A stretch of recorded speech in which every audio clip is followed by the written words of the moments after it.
Union Public Services, All India Services, and Union Public Service Commission. Lord, I would show from the rules that all these, except DAS, Lord, which is class 3, class 4, etc., are all India services. Kindly park that, Lord, undisputed position on the side. 17, right? 170. 70, Lord, I'm sorry. Entry. Union Public Services, All India Services, Union Public. Yes, Lord, all are all India services under the rules framed by the President in proviso to Article 309 of the Constitution. And those rules provide for, Lord, all mechanism, appointment, posting, etc. But my Lord, that I will come subsequently. My Lord had some. Yeah, no, I got the point. Lord, your Lordships would essentially be answering the question, my Lord, whether the term services would be hit by the phrase insofar as it is applicable to the Union territory. Yes.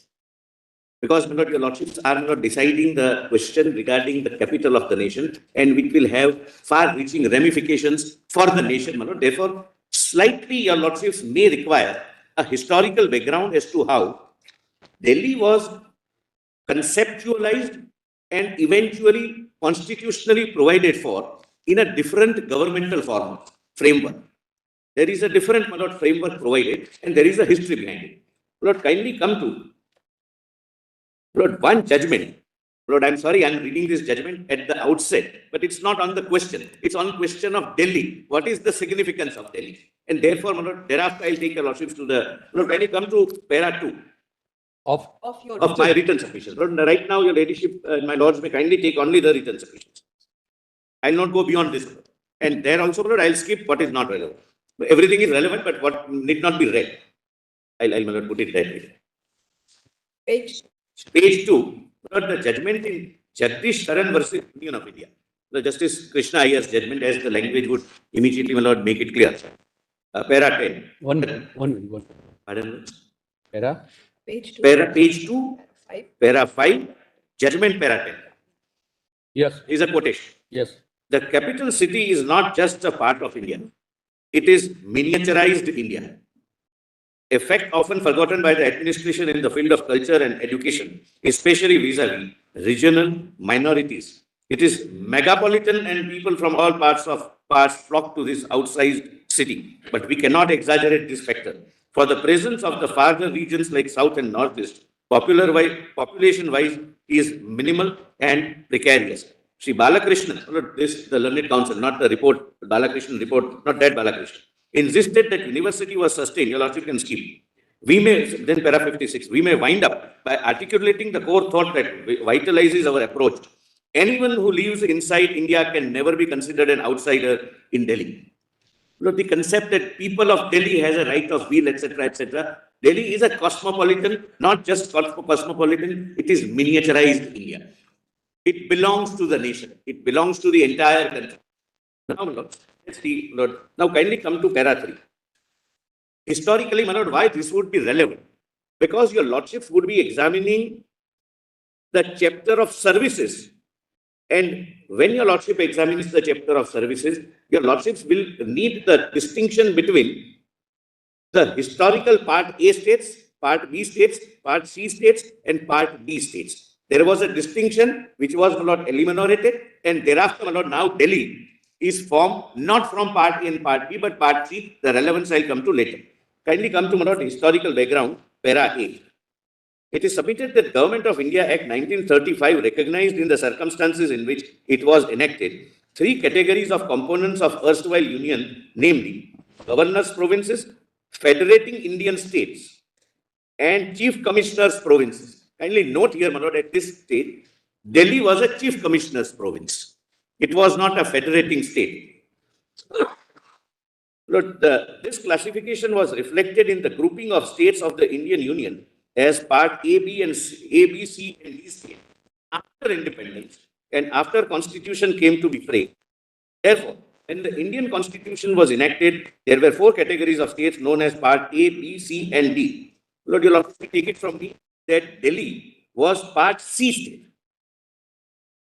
There would not be any dispute on this factual problem. We differ on the interpretation of the Article 239AA. This fact is not in dispute. Lord, before the Constitution came into force, And even before the independence, Lord, at the request of the Constituent Assembly, a committee was constituted. That was Patabi Sitaramaiah. Lord, an eminent tall leader, my lord, of his time, my lord, an eminent Congress leader, my lord, just incidentally, he fought against Sardar, against Subhash Chandra Bose as a president of Congress and lost, though he was sponsored as a candidate of Mahatma Gandhi. But he lost, my lord, the Subhash Chandra Bose one. Nothing to do with the matter. My lord, I'm not reading the entire recommendations. Kindly see E. Center must have special responsibility for the good government and financial solvency of the for Delhi. This was, my lord, Delhi specific commission, and they say that Delhi being the capital, I'm not going into, my lord, the details which ultimately reached into this conclusion, but they say, the committee says, Delhi must have special responsibility because it's a capital of that, belongs to the nation. The nation is known by the capital. Now, my lord, the constitution comes into force, and your lordships may kindly see para 13 at the foot, article 1. India, that is Bharat, shall be a union of states. The states and the territories thereof shall be the states and territories specified in part A, B, and C of the first schedule. So, my lord, India comprises of A, B, C. But in the first schedule, A and B were states, the way, my lord, we understand, like Madhya Pradesh, Maharashtra, Karnataka, etc., etc. And Delhi was in part C. That fact, again, my lord, is not in dispute. Now, kindly come to, my lord, para 15 at page 5. Part C states had also been termed as centrally administered areas. They always have been, my lord, historically centrally administered, and that thread continues with variations till date. That's what, my lord, I'm trying to respectfully drive it. The Part C state had also been termed as centrally administrative areas. Delhi, in addition to Ajmer, Bhopal, Bilaspur, Kurg, Himachal Pradesh, Kutch, Manipur, Tripura, and Vindhya Pradesh, was included in the list of Part C states. Look, thereafter, kindly come to the next page, page 6, Government of Part C States Act. Look, there is some relevance to this. This, now, Delhi came to be governed for the first time by a statutory enactment made by Parliament, namely the Government of India, Government of Part C States Act. Upon Constitution coming into force, the Parliament enacted Government of Part C States Act 1951. In exercise of the powers under Article 240, with Section 21 of the said Act, a statutory provision was made for the first time for Delhi to have a council of ministers and have a legislature comprising of elected representatives. With Section 3 of the Act, a legislative assembly had been created for Part C states. Section 21 had demarcated the legislative power of the assembly of Part C states.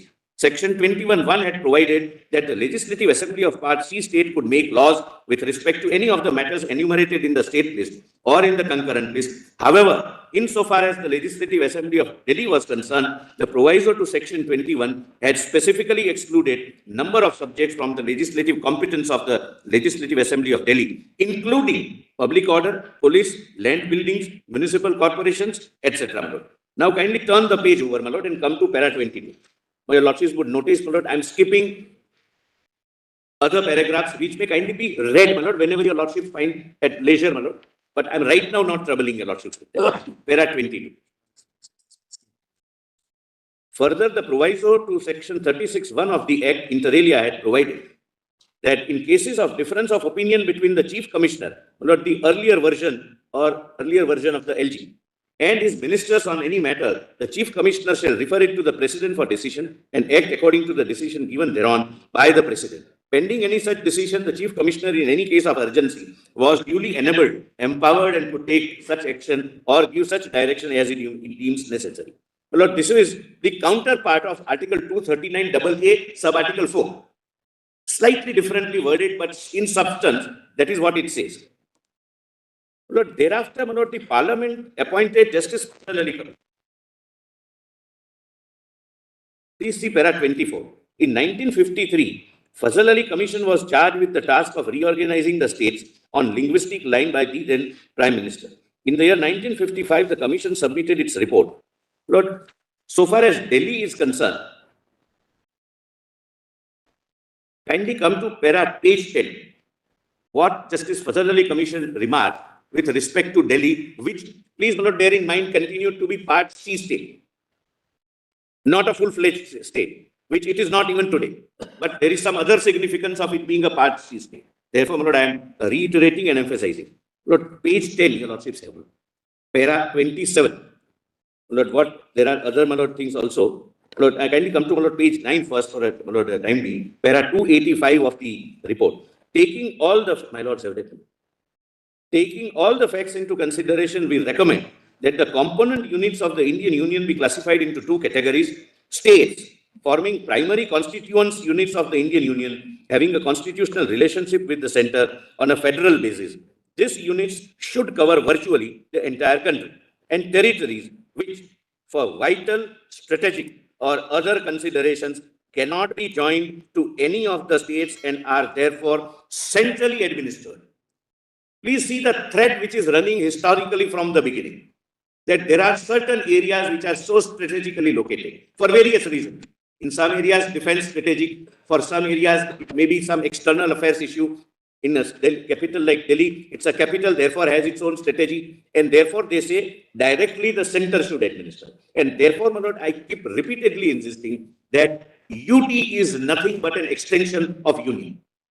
It may have various shades. Some UT may have legislature, some UT may not have legislature, but ultimately the supremacy and control of the state is not only the need of the hour, had always been thought to be so.